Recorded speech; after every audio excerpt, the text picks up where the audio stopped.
Part 1. The Promise, a small village.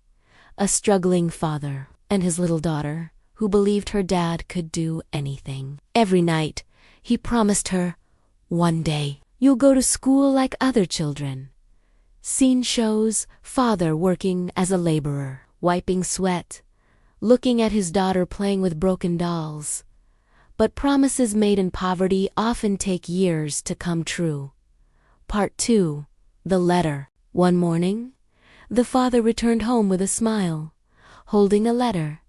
"You got admission, my princess," he said. Scene: daughter jumps with joy. Narrator: for her, that paper meant dreams. For him, it meant sleepless nights, wondering how to afford it. Camera shows him quietly pawning his wedding ring. Part 3.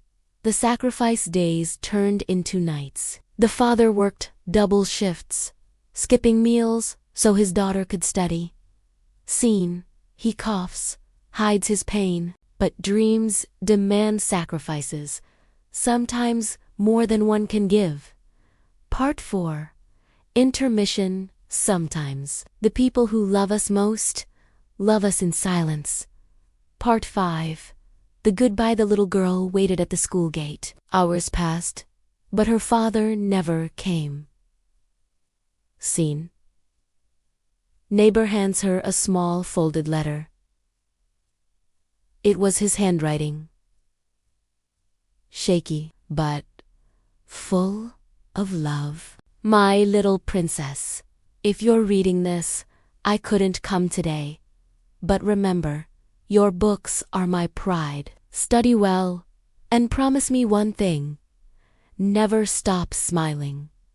Part 6. The dream lives on years past. The little girl grew into a young woman, now a teacher at the same school. Scene: she places her father's picture on her desk. Every time she teaches, she whispers, "This is for you, Baba." Part 7. The Last Letter. On graduation day, she stood before her students and read her father's letter aloud. Tears fell, but this time they weren't of pain, they were of pride. Some letters never fade, they live forever in the heart. Part 1. In a tiny village, nestled between rolling hills, lived a father and his little girl, Maya. Their world was small, just a humble hut, and the vast fields around them. But to Maya, her father was the biggest, strongest man alive. He could fix her broken dolls with a piece of string and tell stories that painted the sky with dragons and stars. Every evening, as the sun dipped below the horizon, Maya would ask, "Papa, when can I go to school like the other kids?" He'd hug her tight, his voice a gentle rumble. "Soon, my little star. I promise, one day you'll go to school and learn all the wonders of the world." Maya believed him with all her heart. For her, her father's promise was more certain than the sunrise. She didn't know the weight behind those words, the silent battles he fought every day just to put food on their small wooden table. Part 2. Part 2.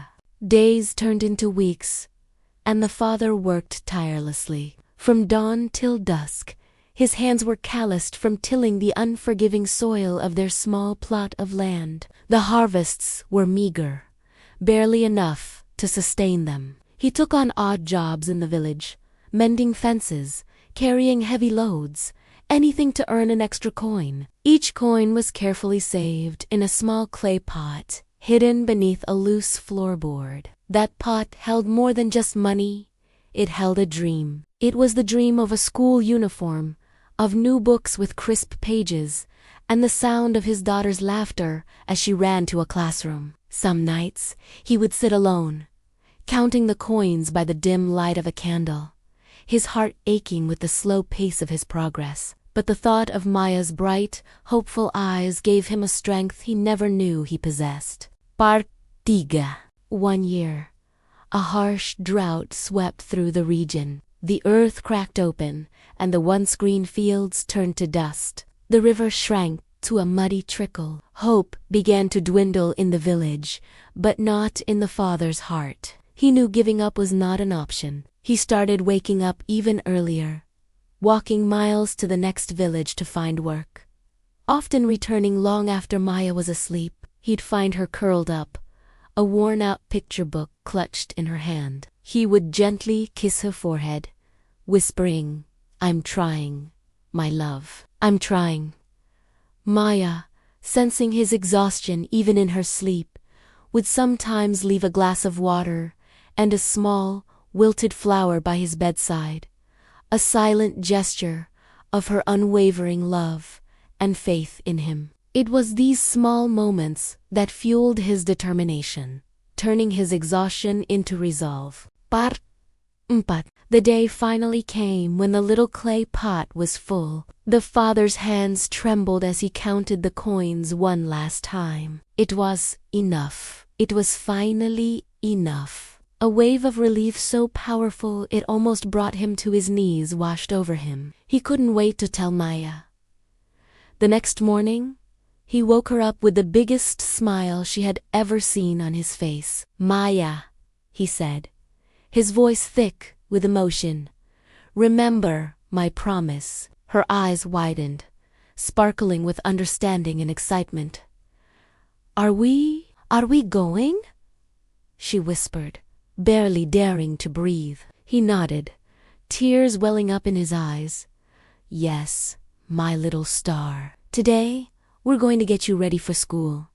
The joy that erupted from her was the most beautiful sound he had ever heard. Part Lima. Their journey to the town market was an adventure. For the first time, Maya saw a world beyond her village. She held her father's hand tightly, her eyes wide with wonder at the bustling crowds and colorful stalls. He bought her a crisp new uniform, a sturdy backpack, and a set of brand new books that smelled of fresh paper and endless possibilities. He watched as she traced the letters on the book covers, a look of pure reverence on her face. On their way back, he treated her to a sweet from a vendor, a luxury they had never afforded. As she savored the treat, she looked up at him and said, "Papa, you can do anything."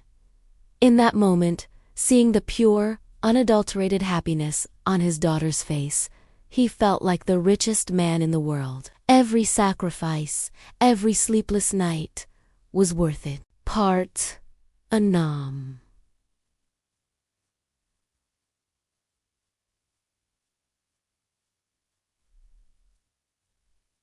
Part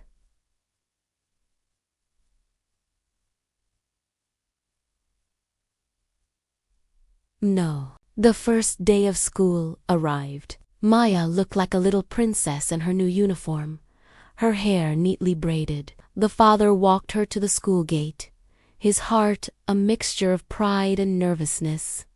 He knelt down to look her in the eyes. "Now, you go and learn everything," he said softly. "Be brave, be kind, and remember, I am so proud of you." Maya threw her arms around his neck, hugging him with all her might. "I love you, Papa," she mumbled into his shoulder. He watched as she took a deep breath, turned, and bravely walked through the school gates, disappearing into a crowd of other children. He stood there for a long time, a single tear tracing a path through the dust on his cheek. It wasn't a tear of sadness, but of profound, overwhelming love and fulfillment. Part 7. Years passed. Maya excelled in school, her mind as bright as her spirit. She never forgot the sacrifices her father made. She studied hard, not just for herself, but for him. She knew that every page she read was a testament to his love. Every grade she earned was a tribute to his hard work. The little girl who believed her father could do anything grew into a young woman who knew he had done everything for her. The promise made on a quiet evening, in a humble hut, had blossomed into a future filled with hope and opportunity. Their story wasn't just about a promise kept. It was about a father's unconditional love that moved mountains, turned dust into dreams, and proved that the greatest power in the world is the bond between a parent and a child. Thank you for watching. If this story touched your heart, please like, share, and subscribe for more.